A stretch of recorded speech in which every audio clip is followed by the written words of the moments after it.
As I spoken earlier about nurturing relationships, networking, etc., I had spoken about circle and then an outer circle and then a bigger circle. Okay, where in the innermost circle you are there, and you are basically managing yourself.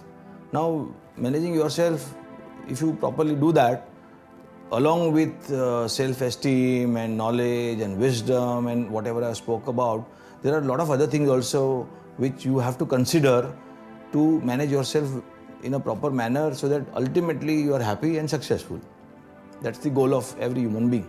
Now, when you talk about self-esteem, knowledge, wisdom, there are other things which is like clarity of thoughts and vision. What is clarity of thoughts? Which means that you want to do something in life, you should be clear in your goals. What you really want to do.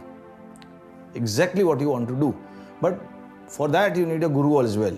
Or you need your parents to guide you. Or you need a friend to guide you. Or you need a mentor to guide you. But there has to be somebody who can be your godfather. Many people don't have. Now in that cases, people learn by mistakes. And then grow up and then again do mistakes and grow up and read books and then learn from life experiences. I never had a guru, but what I did was I learned from everyone. Everybody is my guru. Okay. So if you're talking of clarity of thoughts, it's very simple that you are very clear in your vision, and many people fail in their life over a period of time because of lack of vision. What is vision? A very simple example is an architect.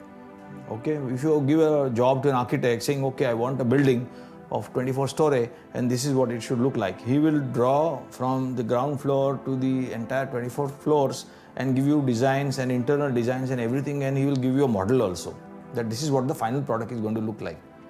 Correct? So that is very important, that architect has a vision and he puts it into a model.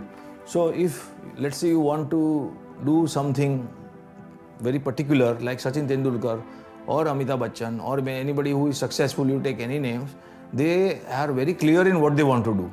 They may be doing other things as well, but their main focus or their entire energy in life is spent on cricket. For example, Sachin has spent right from the age of 10 or maybe 8, I think he started playing. He had a bat and he knew, or probably something came up that yes, he can be a best cricketer. So knowing that yes, he can play cricket well, he started, and then he continued and kept on performing, and he raised his bar every time.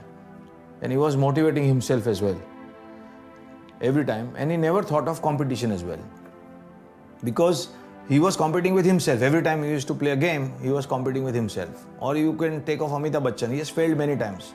He went for a voice test, he was thrown out, but he never gave up. And then today it is voice. Amitabh carries so much of weight. It is a brand in itself. Okay, but the point here is he was very convinced in what he had. Okay, that is the key point. A lot of people have that voice or have that quality or have that ability to play cricket or football or whatever you have. These people don't understand and are not aware that they have this quality. And it is marketable, it can be monetized, it can be sold, and it can be used for your own success. That is what Mr. Bachchan is doing right now.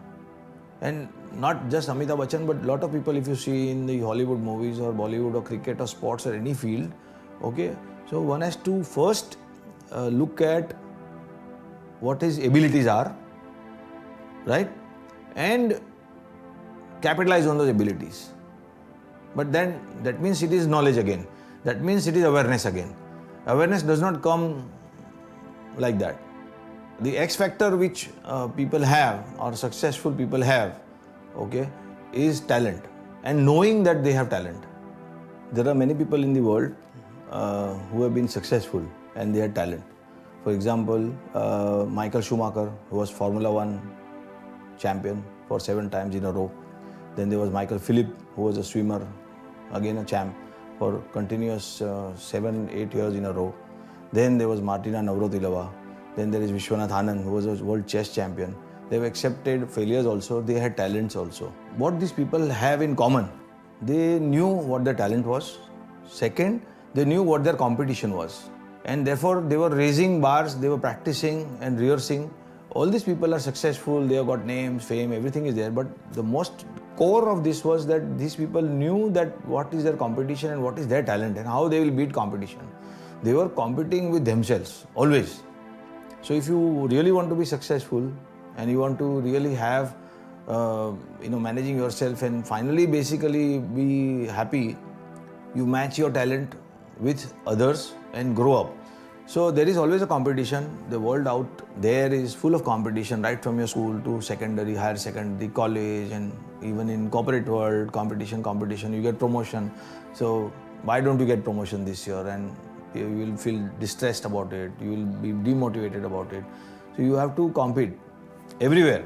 In every field there is competition. There is no field where there is no competition, right? Everybody is after that name and fame and getting all the luxurious things in life or material things in life or name, whatever. So most important thing is that you can also be that. But do you really have that? Have you really thought about this, that you have talent? First thing, what is the talent you have? And whether you can utilize the talent for yourself and be something unique in this world. You have to be unique as well, right? There are many cricketers, there are many singers, there are many dancers, there are many players in the world, but everybody has got unique talent, bro, right? I keep talking about Amitabh Bachchan because he's my favorite. He's got a unique voice, right? There are so many players in the market who are having, cricketing abilities, but why Sachin is unique? There's something, right? His style is different and he's broken all the records. That's another thing, but his style is different. Like Chris Gayle, same thing. But the important thing is that you first understand that you are unique. You find your hidden talent out of your, you get that talent out and then play competition very well. But you have to compete with yourself. That's the key thing. Now you look at motivating yourself. If you want to be managing yourself, you want to be successful, you want to achieve something in life, you have to motivate yourself first. So it comes to talent first, identifying what your hidden talents are, and then balancing that talent or evaluating that talent with other people, saying, okay, can I do this? So you should know first your, I'd spoken earlier also that you should know what your strengths and weaknesses are also, right? So you identify your talent and then also then motivate yourself saying, okay, I can do this better than others, and strive hard, practice and learn, and therefore then you can be successful. Once you taste one success, you will be motivated to do next one, and then you keep doing again and again and again. But every stage of success, you should look back, learn from your mistakes, take the next step, and don't repeat the mistake, and then again be successful, and then you keep climbing. So you will climb Mount Everest ultimately. That is what you have to do for motivating yourself. And never underestimate yourself, because your talent is unique, his talent is unique, and that guy's talent is unique. Everybody is unique. So if you underestimate yourself, you are a loser. That's the first thing. So never underestimate yourself. And as I said, you're God. All these things, putting self-esteem, positive attitude, all these things come together and understanding life, right? All people who are successful, if you read their history and what in the current scenario, if you see them, they are aware of themselves. When we talk of self-motivation, it is not just enough. Self-esteem and other things we spoke about. What is important together is your attitude. I'll give you my example, and I can share with other examples as well. I have failed in life many times. I've seen failures many times, but I have risen up and started working again. And for example, right from my school days and college days, I had no money, but I still had an attitude towards life saying I want to do something in life. I also failed in my final C exams, but I never gave up and I became a chartered accountant. I said I'm going to give my best and study all the books which are available in the market today. It was not just a curriculum. And I said, okay, now let the papers come in. And that's how I passed.